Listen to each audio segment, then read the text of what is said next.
شان رسالت میں عظیم ترین آیت ہے، آیت نمبر 56، بڑی عظیم آیت۔ کون سی بلا؟ ان اللہ وملائکتہ، فرمایا بے شک اللہ اور اس کے فرشتے یصلون علی النبی، نبی کریم پر درود بھیجتے ہیں۔ اللہ بھی بھیجتا ہے، اللہ کے فرشتے بھی درود پڑھتے ہیں۔ یا ایھا الذین آمنوا صلوا علیہ وسلموا تسلیما، اے ایمان والو تم بھی نبی پاک پر درود پڑھو اور خوب سلام پڑھو۔ تو یہ آیہ مبارکہ نازل ہوئی کہ اور حضور صلی اللہ علیہ وسلم نے فرمایا اگر تم مجھ پر ایک بار درود پڑھو گے تو اللہ تم پہ 10 رحمتیں فرمائے گا اور تمہارے 10 گناہ معاف کر دے گا اور تمہارے 10 درجے اللہ بلند فرما دے۔ ایک بار درود شریف کو وظیفہ بنائیں، پابندی سے پڑھا کریں، پابندی سے۔ میں نے اپنے بزرگوں کو دیکھا ہے کچھ کام کرتے، کبھی کبھی مجھے لگتا ہے کہ وہ کام آج بھی بڑے ضروری ہیں، بڑے ضروری۔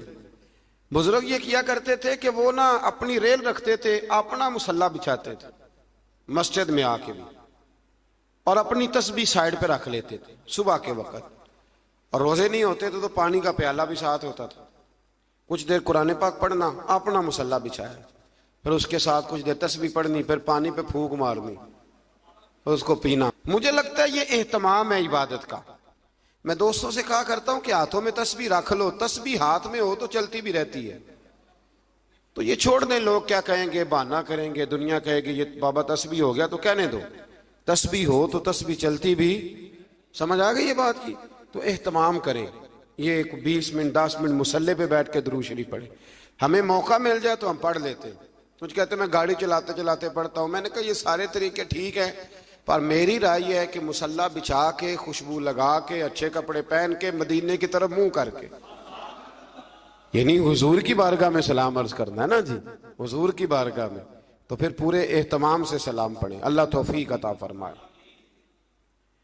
آیت نمبر 60 سے 61 میں منافقین اور فاسقین اور جن کے دلوں میں عداوت مصطفیٰ صلی اللہ علیہ وسلم کا روگ ہے اور مدینے میں جھوٹی افواہیں پھیلانے والوں کو خبردار کیا گیا کہ اگر وہ اپنی حرکتوں سے باز نہ آئے تو انہیں مدینے میں رہنے نہیں دیا جائے گا، اور یہ بھی کہا گیا کہ یہ لوگ لعنتی ہیں اور جہاں بھی پائے جائیں انہیں چن چن کر قتل کر دیا جائے، اس لیے کہ یہ حضور کے بارے میں دل میں منافقت رکھتے ہیں۔ پھر آگے سورہ سبا شروع ہوتی ہے۔ اس سورت کی آیت نمبر 9 میں دشمنان رسول صلی اللہ علیہ وسلم کے لیے عبرتناک عذاب کی وعید ہے۔ آیت نمبر 10 سے حضرت داؤد علیہ السلام کے معجزات کا ذکر ہے کہ انہیں یہ فضیلت دی گئی کہ پہاڑ اور پرندے ان کے ساتھ تسبیح کرتے تھے۔ حضرت داؤد تسبیح کرتے تو پہاڑ بھی تسبیح کرتے، پرندے بھی۔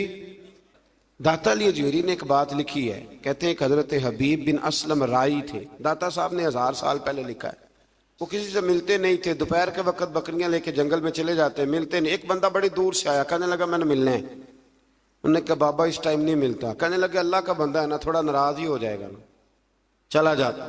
کہتے میں پہاڑ کے پیچھے گیا تو میں نے عجیب نظارہ دیکھا کہ بابا جی مصلی پہ بیٹھے ہیں اور ایک بھیڑیا ان کی بکریاں چرا رہا ہے،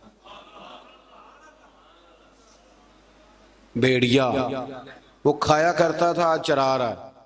کہتے ہیں بڑا حیران ہوا، بابا جی کہنے لگے اس وقت کیوں آئے ہو؟ تو میں نے کہا حضور اگر آ گیا ہوں تو مہربانی کریں۔ میں نے فوراً کہا یہ بھیڑیا بکریاں چرا رہا ہے۔ فرمانے لگے جب سے میں نے رب سے صلح کر لیا نا، ساری مخلوق کی مجھ سے صلح ہو گئی، ساری مخلوق کی صلح ہو گئی۔ تو کہتے ہیں میرے دل میں خیال آیا کہ پتہ نہیں بابا کچھ کھلائے پلائے گا بھی کہ نہیں، تو کہتے ہیں لکڑی کا پیالہ پہاڑ کے نیچے رکھا تو وہ شہد سے بھر گیا، پھر میں نے وہ پیا، دوبارہ رکھا تو دودھ سے بھر گیا، پھر تیسری دفعہ رکھا تو وہ پانی سے بھر گیا۔ تو کہتے ہیں کہ میں بڑا حیران ہوا، تو کہنے لگے حیرانگی والی کون سی بات ہے، اگر بنی اسرائیل کے نبی دعا کریں اپنی نافرمان قوم کے لیے تو اللہ انہیں پہاڑوں سے پانی دے دیتا ہے، میں تو محمد عربی کا وفادار غلام ہوں، تو مجھے نہیں اللہ عطا کرے گا۔ یہ میں ساتھ ساتھ بزرگوں کی باتیں اس لیے کرتا ہوں جب بنی اسرائیل کا ذکر آتا ہے کہ میرے نبی پاک نے فرمایا علماء امتی کا انبیاء بنی اسرائیل، میری امت کے علماء اولیاء بنی اسرائیل کے نبیوں کی طرح ہوں گے۔ تو حضرت داؤد علیہ السلام کے ساتھ پرندے اور پہاڑ تسبیح کرتے تھے۔ لوہا ان کے لیے نرم کر دیا گیا تھا اور وہ زرہیں بناتے تھے اور باندھنے کے لیے ان میں کڑیاں بھی ڈالتے تھے۔ اسی طرح سلیمان علیہ السلام کے معجزات کا ذکر ہے کہ ہوا ان کے تخت کو تیز رفتاری کے ساتھ اڑا کر لے جاتی تھی اور اللہ تبارک و تعالیٰ کے حکم اور اذن سے جنات بھی ان کا حکم مانتے تھے، جنات بھی ان کا حکم۔ اور اس میں ایک واقعے کی طرف بھی اشارہ ہے۔ وہ ہوا یوں کہ حضرت سلیمان علیہ السلام نے بیت المقدس بنانی شروع کی تو ڈیوٹی جنوں کی لگا دی، فرمایا چلو بناؤ۔ یہ قرآن مجید میں ذکر ہے۔ حضرت سلیمان علیہ السلام نے جنوں کی ڈیوٹی لگائی تو پتا تھا آپ کو کہ میرا وقت بھی قریب ہے۔ بعض محدثین نے لکھا ہے کہ یہ 12-15 سال کی عمر میں یا 20 سال کی عمر میں بادشاہ بن گئے تھے، بڑی تھوڑی عمر میں۔ تو ان کو پتا تھا میرا وقت قریب ہے، تو بیت المقدس جو ہے اس کی تعمیر کا آغاز تو کیا تھا حضرت داؤد علیہ السلام نے، ان کے والد نے۔ وہ وصال کر گئے تھے، ان کو وصیت کر گئے۔ حضرت سلیمان ہم اس کو انہی بنیادوں پہ بنا رہے تھے تو ڈیوٹی لگائی جنوں کی کہ بناؤ۔ پتا تھا میرا وقت قریب ہے تو عرض کرنے لگے مالک اگر میں دنیا سے چلا بھی جاؤں تو ان سے پوشیدہ رکھنا، چلا بھی جاؤں تو ان سے پوشیدہ رکھنا، جنوں سے۔ میں پردہ کر گیا ہوں تو اپنی لاٹھی پر ٹیک لگا کے کھڑے ہو گئے، جن کام کرتے رہے، وہ کرتے ہی رہے کرتے ہی رہے کرتے ہی رہے۔ ان کو پتا تھا کہ حضرت سلیمان کھڑے ہیں، ذرا بھی حرکت کی نا تو ناراض ہو جائیں گے۔ کچھ نے لکھا ہے کہ کئی مہینے بیت گئے، حضرت سلیمان کھڑے ہیں۔ جب کام مکمل ہو گیا نا تو پھر اللہ نے حکم دیا زمین کو کہ سلیمان کو نہیں، ان کی لاٹھی کو تو کھا جا۔ تو پھر لاٹھی کو زمین نے کھانا شروع کیا۔ وہ لگ جاتی ہے نا کچھ چیزیں لکڑی کو جو کھاتی ہیں، نے کھانا شروع کیا تو ڈنڈا ٹوٹا تو آپ زمین پہ تشریف لائے۔ پھر جنوں کو پتا چلا کہ حضرت سلیمان تو وصال کر گئے۔ کتنی دیر ایسا رہا، اللہ تبارک و تعالی کتنے مہینے نبی، یہ قرآن مجید پڑھ رہا ہوں، آپ 22ویں پارے کی تلاوت کریں تو اگر حضرت سلیمان کتنے مہینے انتقال کے بعد بھی کھڑے رہیں تو ان کو کچھ نہیں ہوتا، تو بتائیے نا پھر حضور کا وہ فرمان کتنا حق اور سچ ہے کہ اللہ نے حرام کر دیا ہے زمین نبیوں کا وجود کھاتی ہی نہیں۔ ان اللہ حرم علی الارض ان تاکل اجساد الانبیاء فنبی اللہ حی، فرمایا اللہ نے حرام کر دیا ہے زمین پر وہ نبیوں کے جسموں کو کھاتی۔ اللہ کے ہر نبی زندہ ہے اور وہ رزق دیے جاتے ہیں، اللہ سمجھنے کی توفیق دے۔ پھر آیت نمبر 22 سے مشرکین کے باطل معبودوں کی بے بسی کا بھی ذکر ہے، اور یہ کہ اللہ تعالیٰ کے حضور اس کے اذن کے بغیر کسی کو شفاعت کی مجال نہیں، عرض کریں گے وہ اللہ تبارک و تعالیٰ کی اجازت سے کریں گے۔ آیت نمبر 28 میں رسول کریم علیہ السلام کی رسالت عامہ کا ذکر ہے، عام رسالت ہے نبی پاک کہ آپ کی دعوت پورے عالم انسانیت کے لیے، اور یہ سارا عالم انسانیت آپ کی امت دعوت ہے، اور جن خوش نصیبوں نے ایمان قبول کر لیا وہ امت اجابت ہے۔ ایک ہے نبی پاک کی امت دعوت، تو وہ جس کا اللہ رب ہے نا ان سب کی طرف حضور رسول بن کے آئے، یعنی سب کو حضور نے دین کی دعوت دینی ہے۔ ہاں جو دعوت قبول کر لے پھر وہ امت اجابت ہے، قبول کرنے والی امت۔ اگلی آیات میں اسی مفہوم کو بیان کیا کہ اپنے عہد کے جابروں اور متکبرین کو آخرت میں ان کے عہد کے کمزور طبقات کے لوگ یہ کہیں گے کہ ہمارے ایمان سے محرومی کا سبب تم بنے تھے۔ مزید بتایا کہ پچھلی امتوں کے خوشحال لوگ مال و دولت کی فراوانی کو اپنی مقبولیت کی دلیل سمجھتے تھے، کہتے تھے ہم اللہ کے قریبی ہیں اسی لیے تو اتنی مال و دولت دی ہے اللہ نے ہمیں، اس کو وہ دلیل بناتے تھے۔ حالانکہ مال و دولت کوئی دلیل اگر یہ قریب ہونے کا ذریعہ ہوتی تو سب سے زیادہ میرے نبی پاک کی تجوریوں میں ہوتی، یہ کوئی دلیل نہیں۔ اللہ نے فرمایا کہ اس کا قرب مال و دولت کی فراوانی سے نہیں ملتا بلکہ ایمان اور عمل صالح کی دولت سے ملتا ہے، اور رزق کی کشادگی یا تنگی کا تعلق کسی کی فضیلت یا بے توقیری سے نہیں ہے، بلکہ یہ اللہ تعالیٰ کی حکمت ہے کہ کبھی وہ نعمتوں کی فراوانی امتحان کے طور پر فرماتا ہے اور کبھی آزمائش میں مبتلا کر کے بندے سے امتحان لیتا ہے۔ آیت نمبر 40 میں اللہ تعالیٰ کے فرشتوں سے سوال کہ کیا یہ لوگ تمہاری عبادت کرتے ہیں؟ فرشتوں کا اللہ تعالیٰ کی تسبیح بیان کرتے ہوئے اس کی بندگی کا اظہار کیا، اس بات کا اللہ نے اس آیات میں ذکر کیا۔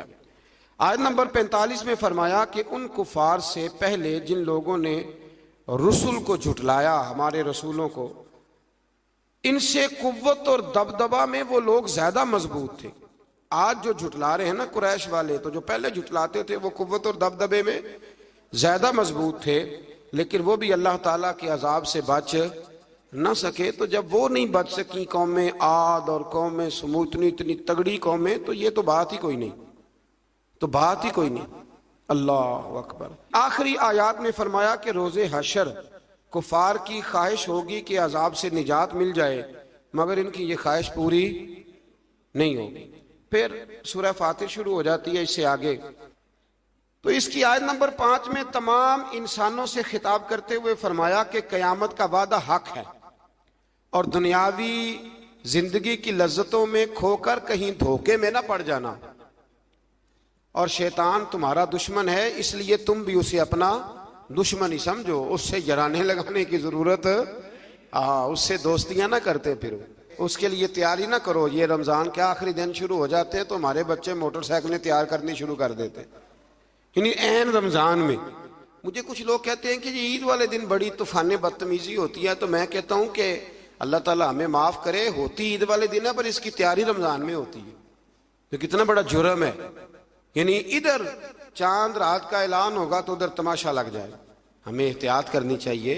حضور علیہ السلام نے فرمایا تو یہ جو چاند رات ہوتی ہے نا، یہ تو مزدور کو مزدوری ملنے کا وقت ہوتا ہے، تو لوگ ہیں کہ وہ کھیل کود میں لگ جاتے ہیں۔ اللہ سمجھنے کی توفیق دے۔ آیت نمبر 9 سے 13 تک ایک بار پھر اللہ تعالیٰ کی قدرت کے تحت بارش کے نظام کا ذکر ہے۔ انسان کو اس کے جوہر تخلیق کی طرف متوجہ کیا گیا تاکہ سرکشی کا شکار نہ ہو، اور وہ یہ کہ مادہ کے پیٹ میں حمل کو بھی اللہ جانتا ہے، اور یہ کہ کس کی عمر میں درازی ہے یا کس کی عمر میں کمی ہے، وہ سب اللہ نے کتاب تقدیر میں لکھ دیا ہے۔ آیت نمبر 12 سے فرمایا کہ میٹھے اور کھارے پانی کے سمندر برابر نہیں ہوتے، میٹھے اور کھارے پانی کے سمندر برابر نہیں ہوتے، لیکن فرمایا سب سمندروں سے تمہیں مچھلی کا تازہ گوشت ملتا ہے، پانی جیسا بھی ہو، اور تم ان سے پہننے کے زیور بھی نکالتے ہو، اور کشتیاں پانی کو چیرتی ہوئی چلی جاتی ہیں۔ نظام لیل و نہار اور شمس و قمر اسی کے حکم کے تابع ہیں، اسی کے حکم کے۔ یہ چاند سورج اگر کسی انسان کے قبضے میں ہوتے تو کب سے اختلاف ہو گیا ہوتا، کوئی کہتا ادھر سے نکل، کوئی کہتا کم از کم جو حکومت بدلتی وہ تو ضرور بدلتی ایک دفعہ، پچھلے لایا ہے لہذا معاذ اللہ ہم نہیں چلنے دیں گے۔ اللہ نے فرمایا یہ اللہ کے تابع ہے، رات دن کا آنا بھی اللہ کے، اور نظام شمس و قمر بھی اللہ کا۔ آیت نمبر 18 میں بتایا کہ کوئی بوجھ اٹھانے والا دوسرے کا بوجھ نہیں اٹھائے گا، یعنی ہر ایک کو اپنے اپنے عمل کا جواب دینا ہوگا، اور جو تزکیہ اور تقوی اختیار کرے گا تو اس کا فائدہ اسی کو پہنچے گا۔ پھر فرمایا اندھا اور دیکھنے والا، ظلمت اور نور، سایہ اور دھوپ، زندہ اور مردہ لوگ برابر ہو سکتے نہیں۔ یہاں کفار اور منکرین کو اندھے، ظلمت، دھوپ اور مردے سے تشبیہ دی گئی، اور گویا اللہ کریم نے اہل ایمان کو آنکھوں والا کہا، نور والا کہا، سائے والا کہا، اور فرمایا یہ ہیں وہ جو زندہ ہیں۔ کافر زندہ رہ کے بھی زندہ، اقبال نے کہا تھا زندگی زندہ دلی کا نام ہے، اور مردہ دل کیا خاک جیا کرتے، تو دل زندہ ہو تو پھر ہر شے۔ ایک دانشور کا ایک قول ہے، وہ کہا کرتے تھے رشتے احساس کے ہوتے، رشتے اور احساس نہ ہو تو پھر رشتے بھی۔ آپ کو پتہ ہے نا، بہن کا اگر خیال آ گیا تو پھر بہن ہے، لیکن اگر بھائی کہے کہ نہیں جی میرے بہنوئی نے ضائع بڑے کیے ہیں پیسے، وہ تو سارا اس خاندان کو چلا جائے گا، تو میں بہن کے بچوں سے، تو یہ احساس ختم ہو گیا۔ تو فرمایا کہ یہ زندہ رہتا ہے، جو مومن ہوتا ہے، مومن زندہ ہوتا ہے، کافر مردہ ہوتا ہے، اس لیے کہ اس کا دل مردہ ہوتا ہے۔ اللہ تعالیٰ نے ان آیات میں یہ بھی بتایا کہ حجت الہیہ قائم کرنے کے لیے ہر قوم کی طرف نذیر یعنی روشن دلائل اور الہامی کتابیں دے کے نبی اور رسول بھیجے گئے، لیکن ہر دور میں پیغام حق کو جھٹلانے والے موجود رہے۔ آیت نمبر 27 میں فرمایا کہ ایک پانی سے مختلف رنگوں کے پھلوں، ایک ہی پہاڑی سلسلے سے مختلف رنگوں کے پہاڑ، ایک نوع انسانی سے مختلف رنگوں کے لوگ، اور چار پایوں اور جانوروں کو مختلف رنگوں میں پیدا کرنا، یہ اللہ تعالیٰ کی وحدانیت کی دلیل ہے۔